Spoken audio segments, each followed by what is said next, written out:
Welcome guys to another interesting episode. My name is Gachin. This is MenHacks, where we are raising the bar in relationships. And leo niko na another interesting episode for you. But before I go into that, I want to let you know that if you still are not part of this community. What community am I talking about?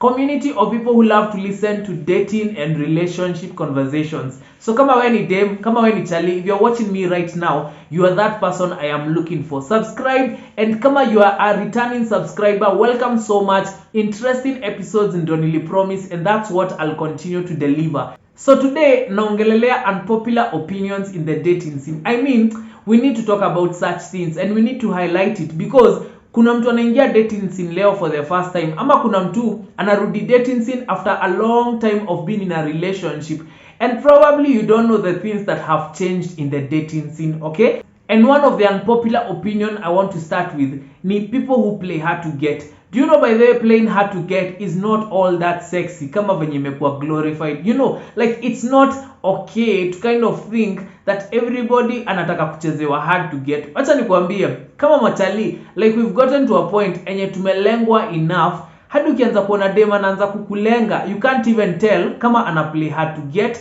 ama ni kukulenga na kulenga. So I feel sometimes like ladies take it too seriously anytime they're trying to play hard to get, but what you don't know ni ati unaua psyche ya uchali, and that is what they won't tell you. So utapata tu mse mlianza kuongea and then akaenda silent, and then ukashindwa mse mbona ameenda silent. It's because he can't stand there and kind of like face that thing of you almost trying to reject him. So anytime you play hard to get, you have to be smart about it. Otherwise, ukidhani ati kugretik ama kublutik mtu ati yondo kuplay hard to get, imagine hakuna msi atakuwa naongea na wewe. Why? Because for them they feel like ni kama already usham reject, ni kama ni kumlenga unamlenga.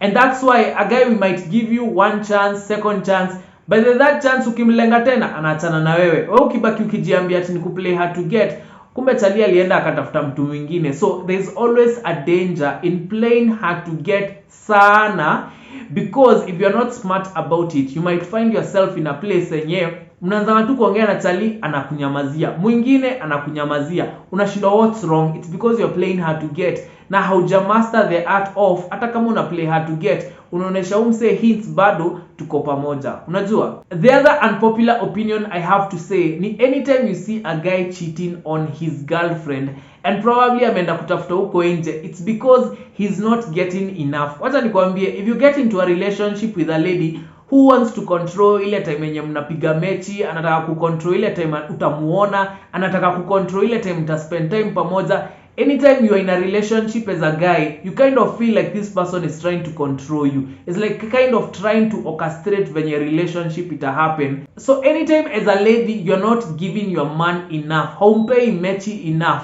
imagine ataenda kutafuta huko nje. And forget about the thing wase wanasemanga ati hata ukimpea lazima ataenda kutafuta huko nje. Hapana, kuna venye unaweza pea chali umsatisfy, umfulfill hadi hafeel ni kama kuna twingine anafaa. Una get ile nguvu wenye angetextua dem mwingine, ama hiyo nguvu angepigia huo dem mwingine anze kumpe story, hata kuwa nayo juu umekuwa ukimpe mechi enough.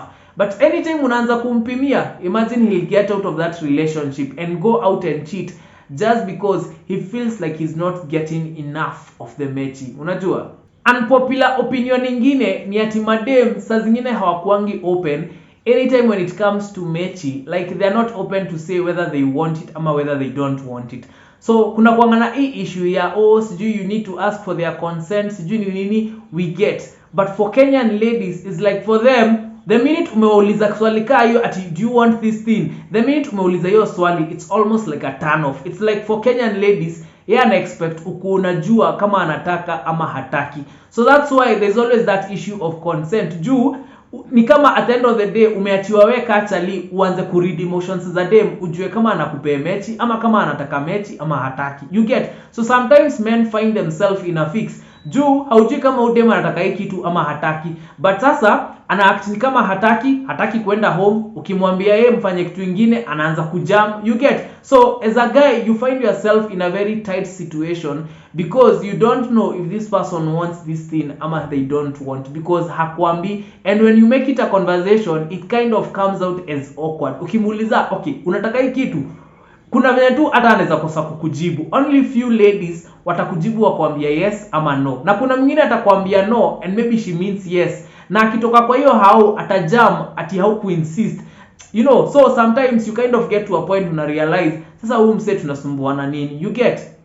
Unpopular opinion nyingine lazima niseme ni ati anytime a girl asks you for money ama anaanza tu kukuitisha do, the minute she does anaanza kuka less attractive. Anytime she asks you for money, udem anaanza kuka less attractive.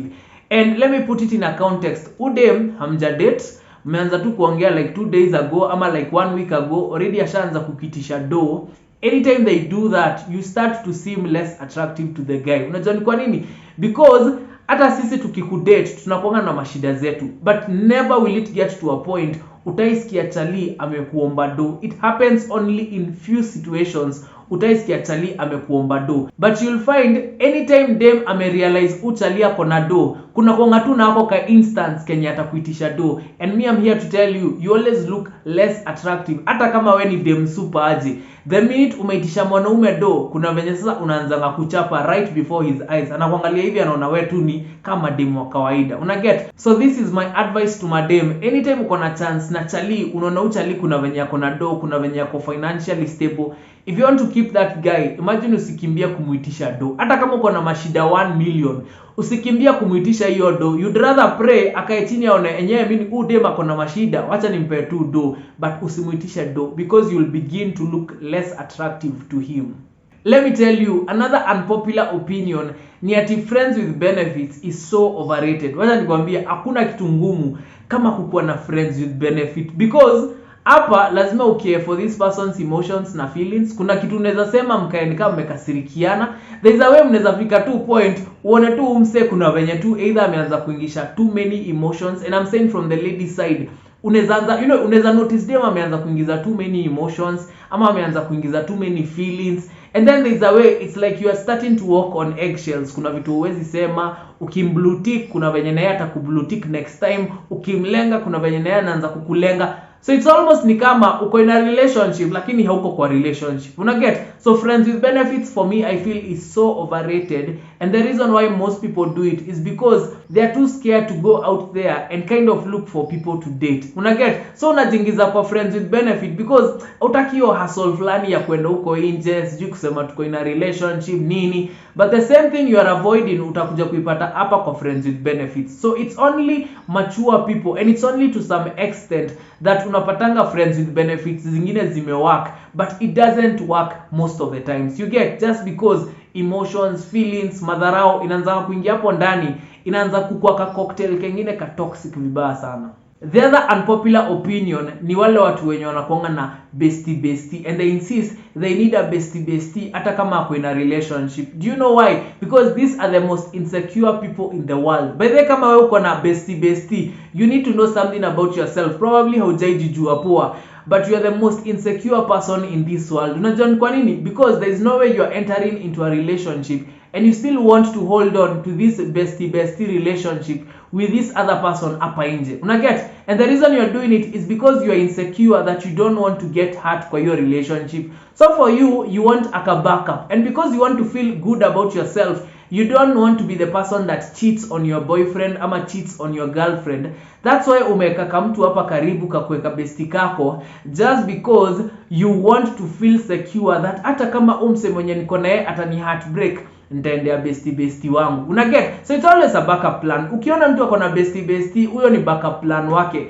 and wacha nikwambie it will end badly for you, because either utakuwa in a relationship and then bestie wako ata end up in another beautiful relationship and they will have to cut ties with you, ama itafika point feelings zimekuwa so much and this bestie atakwambia by the way ni either uni choose ama uchoose huo mse mwenye uko naye kwa relationship, and it destroys a good thing. So anytime unajipata wewe unataka tu bestie, you have a problem and you are insecure. Probably for you, wewe ni ule mse una avoiding heartbreak. Uliwahi pigwa heartbreak yako ya maisha enye unakanga hivi unasema walai heri ni kwetu na bestie, so that nikiingia any relationship you are not entering that relationship alone, you are coming into that relationship with your bestie, so that if you are heartbroken in the process unaangukia bestie wako, una get. So you are insecure, that's one thing you need to know about yourself. kama bado una insist uko na bestie.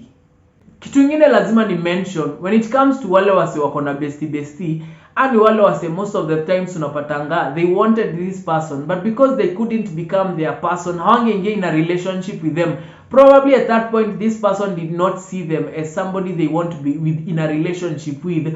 Anajieka kwako ka spot ka bestie. Ni wale watu wa if I can't have you then I'll be your friend. If I can't be in a relationship with you then I'll be your closest friend. Huo kwanza ni psycho mbaya. Una get? Anyone that thinks like that, huo ni psycho because it means anytime you have somebody like that as a bestie atataka kukuharibia relationship zako zote. So you wonder why you are not successful in your relationships and it's because umestick nako ka bestie ni parasite fulani, ni bug fulani inakukula from within. So anytime you have a bestie, check yourself because there is something wrong with you. Another unpopular opinion is that long distance relationships don't work. And actually long distance relationship are permission for you to cheat. Yani umepe uo mse mwingine permission to cheat. Either wewe probably when you umetravel ama yeye probably ametravel. You are giving each other permission to cheat anytime you're in a long distance relationship because there is no way how utaona huyu mtu for the next 1 year, 2 years, 3 years and you're still lying to yourself ati bado mtakuwa loyal to each other, ati hakuna mtu ataenda nje ya relationship kwenda kucheat uko nje. Hapana. So unpopular opinion hapa ni ati the unspoken rule in long distance relationship is that you guys are just giving each other permission to kind of have a relationship or cheat on this person. Unajua ni kwa nini? Hebu imagine mmekuwa long distance relationship and then umse ameenda kwenye ameenda probably ameenda majuu, kufika tu hivi ashapewa ball kama yeye ni dem, ama kufika tu hivi ashapea dem mwingine ball kama yeye ni chali. So you can imagine ati sasa huyo ndo mtu unasema atutamuona after 1 year 2 years. Sasa hiyo by the time ni 2 years umse asha raise mtoi already akona 2 year old. Ukingoja hapo atunangoja the love of your life. Anytime a relationship goes long distance, imagine for me I say kama imefika hapo wacheni mbreak relationship hadi ile siku mtaonana tena unless you guys are married.